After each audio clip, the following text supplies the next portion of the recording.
In today's video, I'm going to teach you how to use date dependencies feature in Airtable. To make dependencies work smoothly, we'll first set up a reliable date field that your tasks can share with the right format and time settings.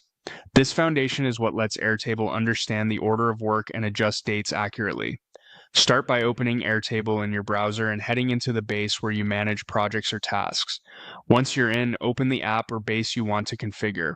You'll see your grid view with existing fields across the top. Add a new field by selecting the plus sign at the far right of your columns. This creates a new column for your dates. In the Setup panel, name the field clearly. Something like task date or start date keeps things obvious for collaborators. And select date as the field type so Airtable treats it as a true date value rather than plain text. Choose a date format that matches how your team reads dates. Consistency is key here. Dependencies rely on clear, comparable values, so pick a format like YMMDD or a regional style your whole team recognizes.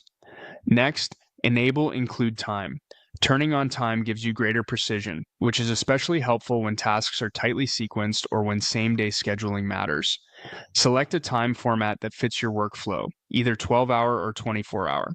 The choice won't change how dependencies calculate, but it will make schedules more readable for your team. If you see additional options you're unsure about, it's perfectly fine to keep the defaults. Defaults are designed to work well for most teams and help you avoid accidental mismatches, like unexpected time zone locks.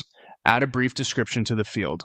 A good description clarifies how the field should be used. For example, primary start date used for scheduling and dependencies. This reduces confusion for anyone adding records later and keeps your base consistent over time. When everything looks right, create the field to add it to your table. You'll now see the new date column in your grid. Click into a record cell in that column to open the date picker, select a date, and if you included time, set a specific time. Entering a few sample dates will help you confirm the format and make sure the values look as expected. With a well-configured date field in place, you've laid the groundwork for Airtable's date dependencies to work accurately across your views and workflows. This setup ensures that when you organize tasks, the timing relationships remain consistent, clear, and easy to maintain.